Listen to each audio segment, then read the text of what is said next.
เปิดสนามบินบ่อแก้วเป็นสนามบินสากลอย่างเป็นทางการ ในตอนบ่ายวันที่ 6 มีนาคม 2026 ได้มีพิธีเปิดให้บริการสนามบินสากลบ่อแก้วอย่างเป็นทางการ โดยการเข้าร่วมของท่านเฉลิมไซกรมสิทธิ์รองนายกรัฐมนตรีท่านสมสวัสดิ์เล็งสวัสดิ์อดีตรองนายกรัฐมนตรีท่านเล็กไหลศรีวิไลรัฐมนตรีกระทรวงโยธาธิการและขนส่งท่านบัวโคงนามวงศ์หัวหน้าห้องว่าการสำนักงานนายกรัฐมนตรีท่านพลจัตวาแป้นคำบุตรจันแพงเลขาคณะบริหารงานพรรคแขวงบ่อแก้วท่านพลจัตวาสุขพจันทร์ศรีลาเพชรประธานคณะกรรมการปกครองแขวงบ่อแก้วท่านเดชสงครามธรรมวงศ์รองรัฐมนตรีกระทรวงยถข.ท่านมโนทองวงชัยรองรัฐมนตรีกระทรวงอุตสาหกรรมและการค้าท่านนางเทียนทองโสภาผู้อำนวยการสนามบินสากลบ่อแก้วมีรัฐมนตรีรองรัฐมนตรีเจ้าหน้าที่สภาบริหารเขตเศรษฐกิจสามเหลี่ยมคำและภาคส่วนเกี่ยวข้องเข้าร่วมท่านนางเทียนทองโสภาผู้อำนวยการสนามบินสากลบ่อแก้วได้รายงานการจัดตั้งปฏิบัติให้ฮู้ว่าสนามบินสากลบ่อแก้วตั้งอยู่ที่บ้านใหญ่สีเมืองงามเมืองต้นเพิ่งแขวงบ่อแก้วห่างจากเขตเศรษฐกิจพิเศษสามเหลี่ยมคำประมาณ5กิโลเมตรก่อสร้างในปี2021ถึง2023เปิดให้บริการอาคารผู้โดยสารวันที่5กุมภาพันธ์2024เป็นต้นมาสนามบินสากลบ่อแก้วแม้นได้ถูกจัดอยู่ในประเภทสนามบินขนาดกลาง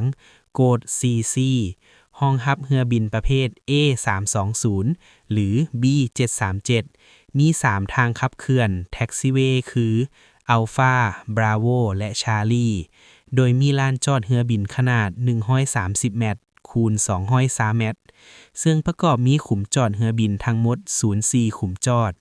สามารถรับเรือบินขนาด A320 หรือ B737 ได้พร้อมกัน2ลำและอีก2ลำประเภทเรือบิน ATR-72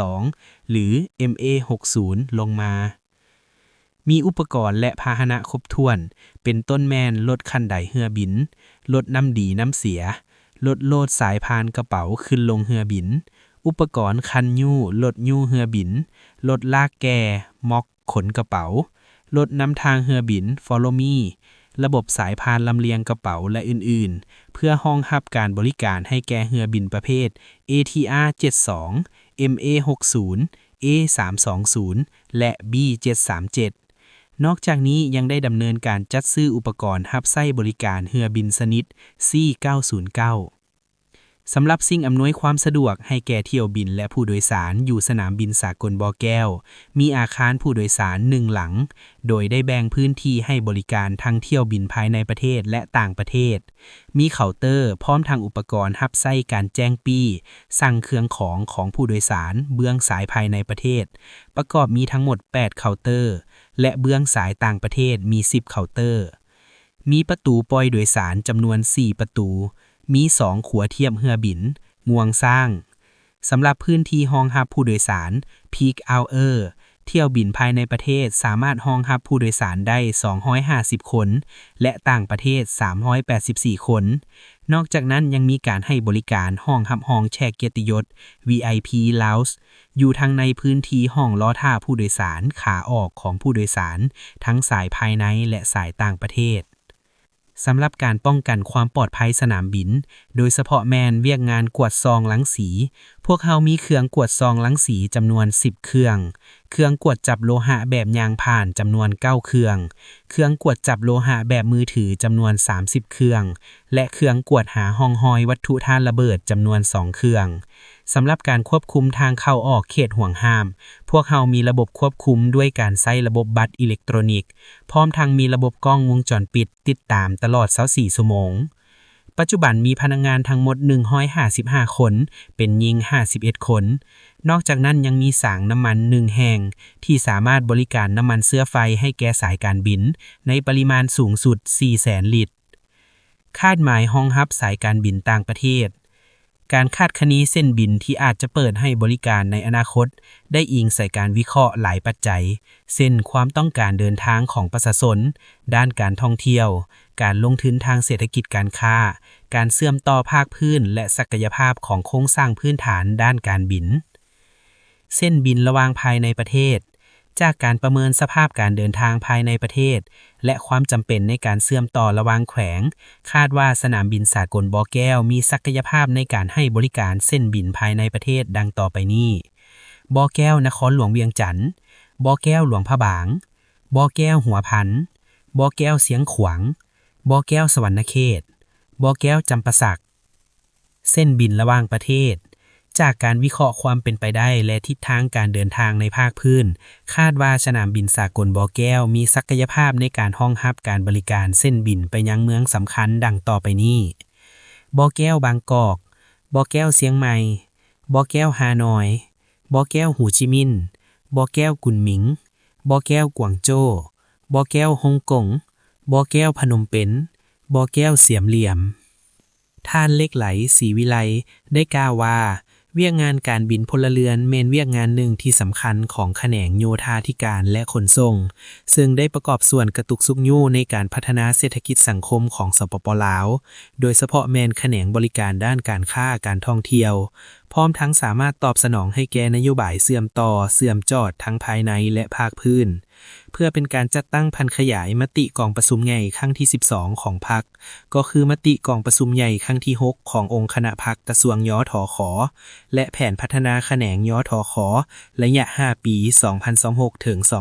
2030กระทรวงโยธาธิการและขนส่งก็ได้กำหนดคาดหมายการขนส่งโดยสารและสินค้าทางอากาศเพิ่มขึ้นเฉลี่ย 0.8% ต่อปีฉะนั้นในโอกาสที่เปิดสนามบินบ่อแก้วเป็นสนามบินสากลในครั้งนี้จะถือเป็นการละโอกาสที่ดีสร้างเงื่อนไขให้แก่การบริการเที่ยวบินสากลเฮ็ดให้เที่ยวบินสากลได้เดินทางเข้ามาสปป.ลาวนับมือนับเพิ่มขึ้นเทื่อละก้าวในพิธีได้มอบใบยั่งยืนสนามบินสากลมอบโดยทานเวียงไซสิงห์คำหัวหน้ากรมการบินพลเรือนกระทรวงยทขรับโดยทานนางเทียนทองโสภาผู้อำนวยการสนามบินสากลบ่อแก้วตอนท้ายได้มีพิธีลั่นคล้อง9 บาทเพื่อเป็นสิริมงคลให้แก่การเปิดนำไซสนามบินสากลบ่อแก้วสนามบินสากลบ่อแก้วจะสร้างเงื่อนไขให้การบริการเที่ยวบินสากลเดินทางเข้ามาสปป.ลาวนับมือนับเพิ่มขึ้นท่านเหล็กไหลศรีวิไลรัฐมนตรีกระทรวงโยธาธิการและขนส่งได้กล่าวในพิธีเปิดสนามบินบ่อแก้วเป็นสนามบินสากลว่าเวียกงานการบินพลเรือนแม่นเวียกงานหนึ่งที่สำคัญของแขนงโยธาธิการและขนส่งซึ่งได้ประกอบส่วนกระตุกสุกยู่ในการพัฒนาเศรษฐกิจสังคมของสปป.ลาวโดยเฉพาะแม่นแขนงบริการด้านการค้าการท่องเที่ยวพร้อมทั้งสามารถตอบสนองให้แก่นโยบายเสื่อมโยงเสื่อมจอดทั้งภายในและภาคพื้นสำหรับสนามบินบ่อแก้วแม่นสนามบินแห่งทำอิฐของสปป.ลาวที่ได้ลงทุนในรูปแบบ BOT และได้เปิดบริการเฉพาะสายการบินภายในวันที่5 กุมภาพันธ์ 2024เป็นต้นมาและเพื่อเป็นการจัดตั้งผันขยายมติกองประชุมใหญ่ครั้งที่12ของพรรคก็คือมติกองประชุมใหญ่ครั้งที่6ขององค์คณะพรรคกระทรวงยทขและแผนพัฒนาแขนงยทขระยะ5ปี2026-2030กระทรวงโยธาธิการและขนส่ง